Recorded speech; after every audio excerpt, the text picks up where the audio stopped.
ጤና ይስጥልኝ ውድ የተከበራችሁት ቤተሰቦቻችንና አድማጮቻችን በሙሉ በቅድሚያ ሰላምና ጤና ለእናንተ ይሁን እያልኩ ዛሬም እንደተለመደ የወገን ተቆርቋሪ የቤተሰብ ምሰሶ የሆነ ወንድማችንና አጎታችን አቶ ኢሳያስ ጫኔ የእናታችንና የሚታችን ወይዘሮ ራሔል መላኩ ነፍሳቸውን ይማርና ከተለዩን ጀምሮ እነሆ ዓመታቸውን እያስቆጠሩ ስለሆነ ታሪካቸውን ሰፋ ባለ ሁኔታ አቅርበውልናል።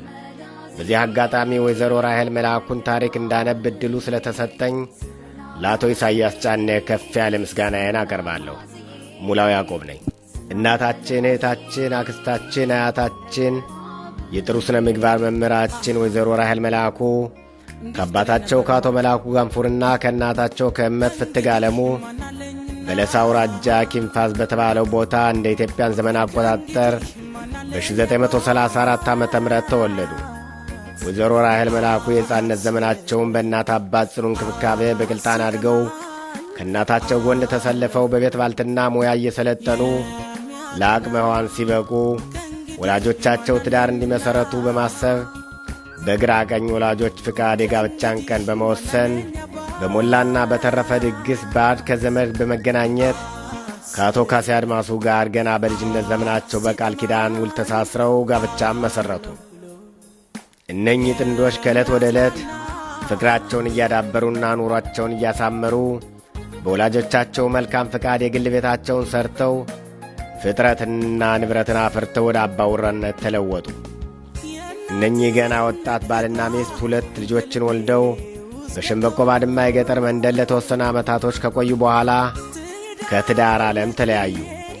ወይዘሮ ራሔል መላኩ ወደ አባታቸው ወደ ጋንፉር መላኩ ተዛውረው ጥቂት ጊዜ እንደቆዩ እንደገና ከአቶ አስረስ ዘሩ ጋር ትዳር መስርተው በደርጋጅ የገጠር መንደር ለብዙ ዘመን እንዲኖሩ ሲታወቅ መሠረቱ በሰው ሕይወት ሂደት ማግኘትና ማጣት፣ መጋባትና መፋታት ይፈራረቃሉና ወይዘሮ ራሔል መላኩም መልካም ኑሯቸውን እንደጀመሩትም ሆነ እንደተመኙት ሁሉ ፍጻሜ ላይ ባይደርስም በመጠነኛ ሁኔታ ቤታቸውን እያስተዳደሩ 6 ልጆችን ወልደው በጥሩ ሁኔታ አሳድገው ኢትዮጵያ ላይ 3ቱን ልጆች ድረው ዓለምን ያዩ መልካም እመቤት ነበሩ።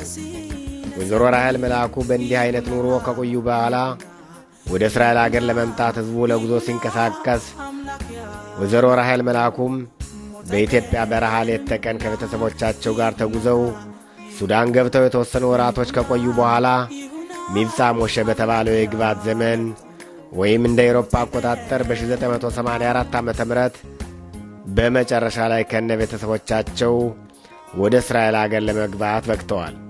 ለመጀመሪያ ጊዜ አኮ በሚገኘው መርካዝ ክሊታ ለተወሰነ ጊዜ እንደ ሁሉም አዲስ ገቢ ከተስተናገዱ በኋላ አፉላ ከተማ ጊባት አሞረ ከተባለችው ቦታ መኖርን ጀመሩ።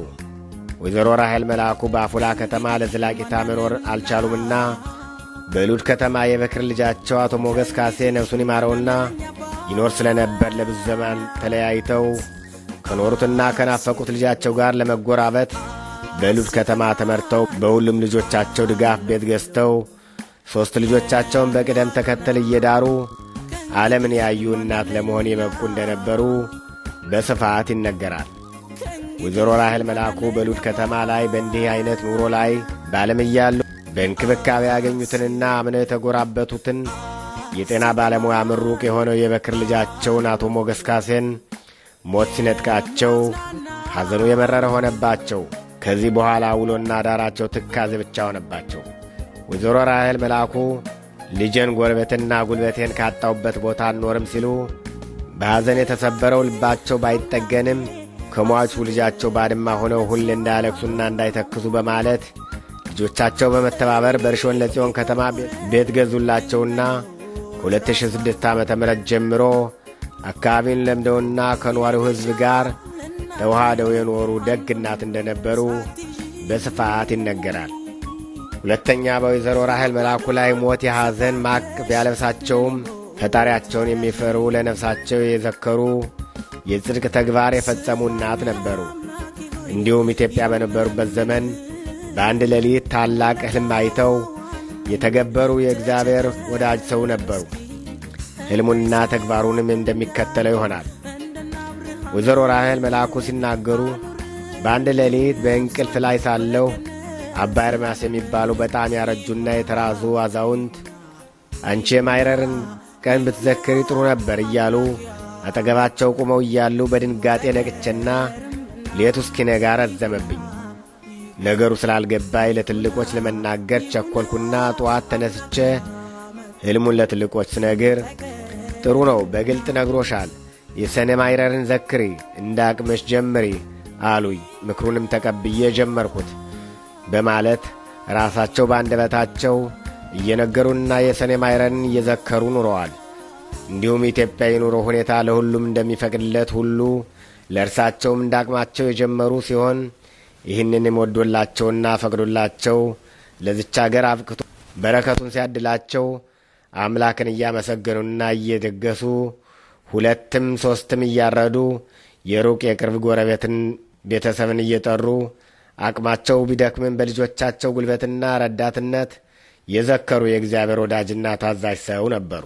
ሁሌም በዕለተ ሰንበት ጸሎት ቤት ያልተለዩ ከኮተሉ ኢየሩሳሌም እንኳን በዓመት በዓል በሰሞናትም ምርኩዛቸውን ደግፈው ለሰላምና ለጸሎት አቅማቸው እስኪደክም በመገኘት ያዘወተሩ ጽድቅ ሰው ነበሩ። ወይዘሮ ራሔል መልአኩ ሁሌም ቢሆን እግዚአብሔርን ፈሪ፣ ግንባር ተናጋሪ፣ ሁሉን ሰው አክባሪ ነበሩ። ሐሜትና ነገር አድርሽን የሚያወግዙ ደግና ጥሩ ልስራን ከማለት ይልቅ ቅናት፣ ምቀኝነት ከእርሳቸው የራቅ ግልጽ የሆኑ ጻድቅ ትልቅ ሰው ነበሩ። ይሁን እንጂ ደግነትና መልካምነት ትውልድን ይባርካል፣ ኑሮን ያደላድላል፣ በነፍስም ጽድቅን ያድላል እንጂ ከሞት አያስቀርም። ወይዘሮ ራሔል መልአኩም በልጆቻቸው ተባርከውና ተደግፈው ኑረው 3 እና 4 ትውልድ ድረስ አይተው ለቅዱስ ኢየሩሳሌም በቅተው ከ40 ዓመት በላይ ቆይተው የጽድቅነታቸው ምስክርነት በየዓመቱ እየደገሱና ሕዝብ እየጠሩ ሲጠብቁትና ሲዘክሩት በኖሩት ታላቅ በዓል በ91 ዓመታቸው ነፍሳቸውን ለፈጣሪያቸው ሊመልሱ ችለዋል። ነፍሳቸውን ይማር። አፈር ነህና ወደ አፈር ትመለሳለህ። ኦሪት ዘፍጥረት ምዕራፍ 3 ቁጥር 19። ክቡር ሞቱ ለጻድቅ በቅድመ እግዚአብሔር፣ ማለትም የጻድቅ ሞት በእግዚአብሔር ፊት የተከበረ ነው። መዝሙረ ዳዊት ምዕራፍ 116 ቁጥር 15 በተናገረው በዚህ መንፈሳዊ ቃል ሊያስተምረን የፈለገው የነፍስ ከሥጋ መለየት ከሚያልፈው ዓለም ወደማያልፈው ዓለም ወይንም ደግሞ ውጣውረድና ድካም ከበዛበት ኑሮ ሰላም፣ እረፍትና ፍጹም መረጋጋት ወዳለበት ዓለም መሄድ መሆኑን ነውና አስተዋይ ርኅሩና ጻድቅ እናታችን ወይዘሮ ራሔል መልአኩ ነፍስ ይማርና በትልቅ ጸጋ በደስታና በድሎት 91 ዓመት በሕይወት ቆይተው ከተለዩን ይኸውና 1 ዓመት እየሞላ ነው። ወይዘሮ ራሔል መልአኩ ነፍሳቸውን ይማርና 6 ልጆችን ወልደው የበክር ልጃቸውን ሞት ቢነጥቃቸውም የቀሩትን ልጆቻቸውን አሳድገው ለቁም ነገር አድርሰው ሰውን በማክበርና በማፍቀርን ፈሪሃ እግዚአብሔርን አስተምረው በደስታ እስከ 91 ዓመት ድረስ የቆዩ እናታችን ነበሩ። ዛሬ ግንቦት 19 ቀን 2026 ዓ.ም የውዷን እናታችን ከዚህ ዓለምና ከእኛ በሞት የተለዩበትን የ1ኛውን ዓመት በአንድ ላይ ሆነን በማሰብ መላ ቤተሰቦቿ፣ አክባሪዎቿ፣ አፍቃሪዎቿ ከዚህ እንገኛለን። ጻድቋ እናታችንና መምህራችን ወይዘሮ ራሔል መልአኩ ነፍሳቸውን ይማርና በመዝሙረ ዳዊት እንደ ተነገረው ቃል በእግዚአብሔር አኳያ ሰውን አረፈ እንጂ ሞተ አይባልም። ወይዘሮ ራሔል መልአኩ በሕይወት ዘመናቸው ሩኅሩህ ሐሳቢ፣ በዘመድና በባዕድ መካከል ልዩነት ያልነበራቸው ንጹሕ ሰው ነበሩ።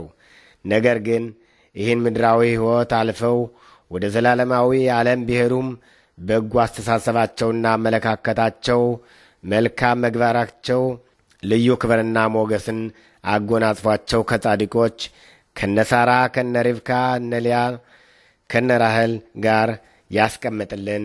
አሜን።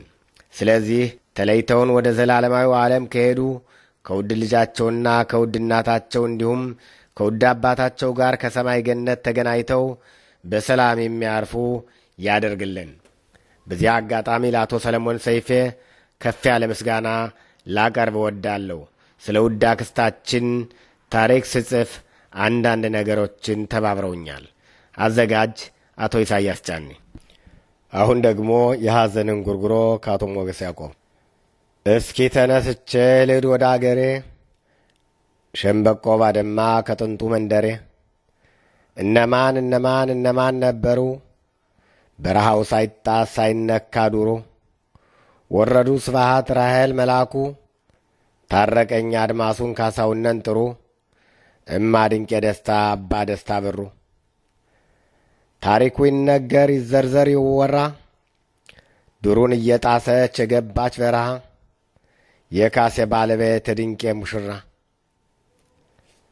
ቀን እየረዘመ እንዳይሆን ተረት የአባ ጉልበት መጎስ የሩማን እናት ቦታው ሲመነጠር ሲታረስ ሲዘራ ብርሃኔ ተብሎ ስሟ እየተጠራ ከመላኩ ጋንፉር ከፍትግ መንደር ከራሔል መላኩ አለይ ቁም ነገር ሃይማኖቷ ጽኑ እምነቷ በእግዜር ቀድሞ አልኳችሁ እንጂ ሳይበላኝ አፈሩ የተቆራኘችው ከፈጣሪ ጋር ከነበረችበት ከዚያ ትልቅ ቦታ ራሔል መላኩ ተመልሳ መታ ከውበት አድማሱ ጋብቻ መስርታ አለልኝን ወስዳ ወርቄን ለኛ ሰጥታ መልካም ዘር ሰጥታ መልካም ዘር ሸምታ ከነ ድንቄ መንደር ከነ ደጉ ደስታ አልፋ ሄደችው መልካም ፍሬ አፍርታ ከነ መልካሙ አባት ከዘሩ ሸምታ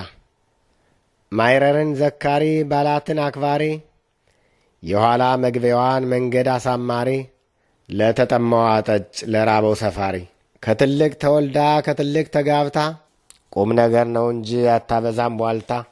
እስኪ ስሟን ልጥራው ከተኛሽበት ማስታወሻ ይዛ ትንሽ ወረቀት ታሪክ እረኛ ነው እንደ ሰው አይሞት ለዘላለም ነዋሪ ርስትና ጉልት እንዳይዘነጋ እንዳይሆን ተረት የሩማን የወርቄ የመልካሙ እናት የነ ይስሐቅና የሳራም እናት መጎስ ተራ ይዞ እየጠበቃት ድንጋይ ጥዬ ልምጣ ትልቅ መሠረት ትዕግሥትና ችሎት አስተዋይነት እግዚአብሔር የሰጣት ትልቅ እመቤት ተመልሰሽ መጥተሽ የሆንሽው እትብት ሸምበቆ ባድማ በነበርሽበት የተጠላለፈው እንደ ሰንሰለት የማይረሩን ድግስ ማብላት ማጠጣት የሰንበት ሙሳይት መባና ጸሎት መልካም አስመልክቷት እግዜር መርቋት ሩኅሩኅ አንጀትሽ አዛኙ ሆድሽ መስጠት የለመደው ረጅሙ እጅሽ